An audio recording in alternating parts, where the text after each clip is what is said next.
Biden's caught red-handed. Oversight Committee says White House is attempting to stonewall smoking gun. At the top of that, I'm going to give you the regional banking crisis not far from over. And then Chris Christie crashed and burned as freedom subdues him. Kills his campaign by insulting the crowd's reprehensible beliefs. I have to throw that in there at the end. So let's get going with that. James Comerford Committee is keeping on the pressure. Days after releasing a video between a Chinese energy company and now President Joe Biden's bank account, the House Committee and Oversight Accountability announced that the White House is not being cooperative when it comes to clearing up questions about the Biden family dodging financial practice. Now that the White House does not want to turn over any paperwork that shows that the checks that James Biden wrote to Joe Biden were an actual loan repayment. And that's what he put on each check, loan repayment. Well, now the Oversight Committee wants the paperwork that shows it was a loan. Well, the White House refuses, which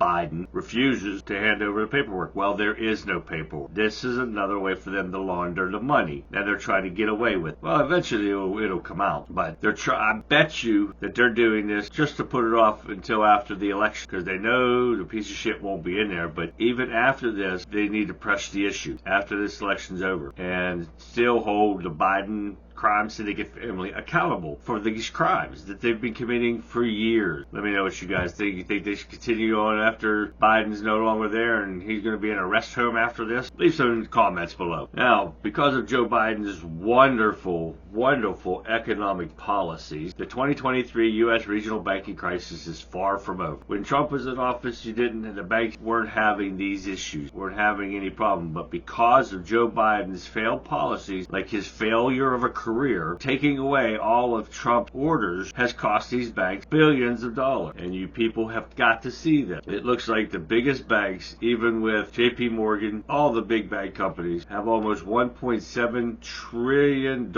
in unrealized loss because of Joe Biden's incompetence. You're seeing our dollar crash. You're going to see a recession because his economists suck and don't know what the hell they're doing. They've left interest rates too high, and now the banks are not going to want to give out loans as easily as they have in the past because of all the losses that they've invested in. And they weren't supposed to be losses. They were supposed to be gain, but they turned out not to be because of Joe Biden's economists have left interest rates going up instead of down. So if you idiot liberals out there think the economy's good, you better wake the hell up because it's not good and you're just we are actually in a recession, but because of Joe Biden and his economists changed the definition of recession, it takes it out of a recession. Well, no matter what you do, we're still in a recession. Now, last but not least, fat bastard Chris Christie. He took the stage on Saturday at the Florida Freedom Summit. He was clearly expecting a bad reaction from the crowd, but the way Christie crashed and burned was even worse. He killed his campaign. Better if he called them deplorable. The man ripped and lectured these people. He insulted them, and in the process, he almost certainly killed whatever vintage hope he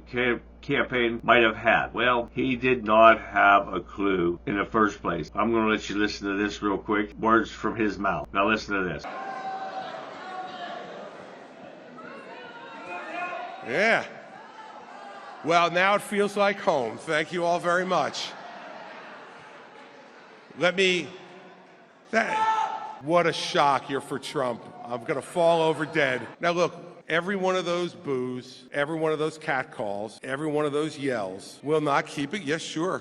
Will not solve one problem we face in this country. Will not solve, and will not make this country better. Your anger against the truth is reprehensible.